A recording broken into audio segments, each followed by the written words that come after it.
Imagine not having to pay your utility bill next month or ever again. The next generation of homes is closer than you think. Joining us this morning to talk about it is homeowner Joe Hurston and Barry Contrael from Siemens Building Technology. Good morning. Welcome.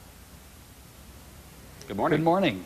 Many people want to go green, but sometimes it can be difficult to afford. So Barry, tell us how you can afford green technology, or how can you make it a little easier to afford green technology in home building?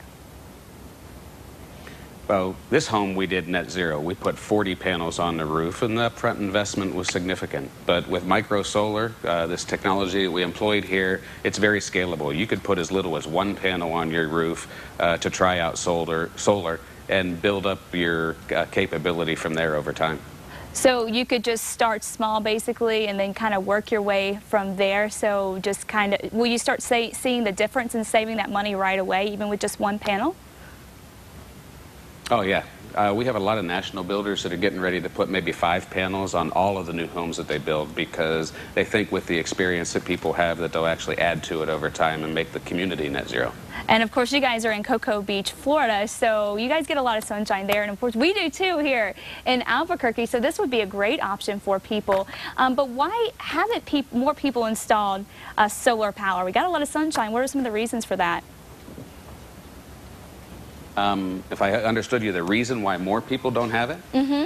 I mean, one statistic you need to think of is, Germany is the leading solar market in the world. And Germany has less solar per day and per year than any state in the U.S. So this isn't just for Southern California anymore. Right. So anybody can get into that. And Barry, you are actually Jim, Joe, you're a homeowner, right? So tell me about how it's been for you to go green. Well, first of all, we were the recipients of an extreme makeover home, so we've just been blessed.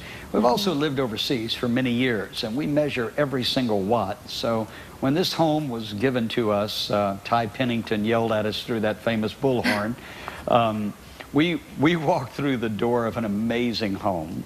We've got 9,600 watts on the roof, and I go out and stand and look at the meter on the side of the house and watch it going backwards. When that's happening, we're selling energy back to the electric company, and I can't tell you how cool that is. That is amazing. So you're seeing the difference every month on that bill then, huh?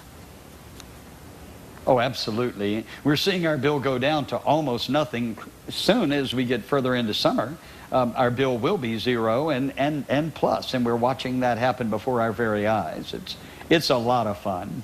Of course, you have all the gadgets in place for your house, and like you said, Barry, it's good to start kind of small and then work your way up to it, and then you can definitely see those savings. But what are other ways the average family can be more efficient?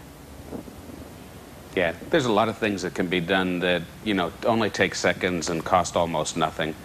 Using task lighting rather than filling up a whole room with light.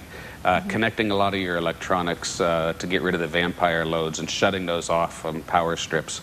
When you're cooking, an electric stove, those burners are a different size for a reason. You need to match the pot to it, because a 6-inch pot on an 8-inch burner actually wastes 40% of the electricity it would use. Oh, and good. then Joe has his favorite tip.